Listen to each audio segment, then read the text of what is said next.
Hey you, it's true, with an answer to the question, should you summon Percival, the new Light SSR? If you are a whale, definitely go for a full awakening.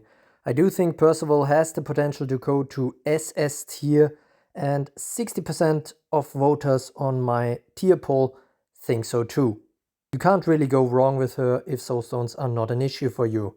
Now for dolphins and free-to-plays, it is a bit more complex. If you're mainly running or building a poison or stun team, then I think Percival is definitely worth a full awakening addition to your team. You could especially consider it if you already have Cleopatra fully awakened, because there's a nice juicy fellowship waiting for you with 2% attack if you add fully awakened Percival to the mix. Now, if your team is more geared towards sleep, then I don't quite like the synergy with Percival as much. Yes, the elemental eruption and some other stuff could potentially put some enemies to sleep as well, but in general, Percival is not a sleep unit and could wake enemies up, especially with the blast wave.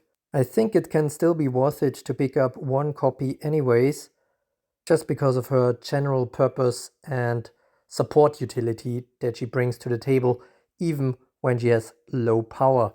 Yes, the healing scales with her attack, but healing is still healing, and she brings a lot of other nice effects to the party as well. So this is why I also think that if you are maybe struggling with soulstones or want to play it safe and keep some reserved, even if you are running a poison or stun team, and you don't want to go for the full awakening, I think one copy of Percival is worth it. Even if you're just leveling her to level 100, I can see some value there.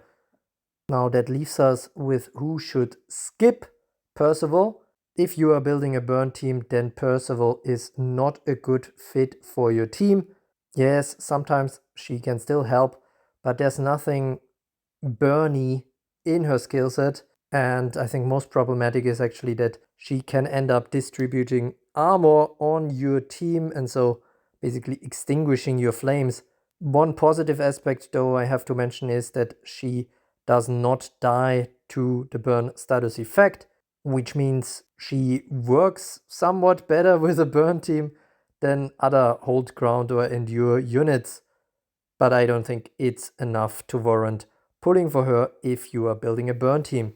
You should also skip her if you are running the danger of going below 28,000 soulstones, or if you are still below that amount.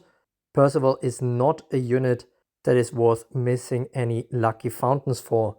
Keep in mind that pity is 50k, so if you're just a little bit above 30k, for example, then the probabilities are not really in your favor of actually getting Percival before you run into the red zone, where you could end up missing the lucky fountain. And I don't think, again, she's a character that is worth missing out on a lucky fountain for. That really needs to be an SSS tier character or your very first SSR, I suppose, to make this worth your while. One more note, we will probably have some first information on Mordred, another new SSR that is coming before Percival's banner ends. And so you might want to wait for that as well before you spend your hard-earned soulstones. Oh yeah, one final note, given the SS tier prediction, even though what I said about the team types is true, if you are building a full arena team with 20 units and you're already pretty stacked, then I think Percival will be able to find a place somewhere in there for sure, and will keep that place for quite a few months to come. So even if your P1 right now is sleep or burn, she can probably provide some decent value in the later platoons as well.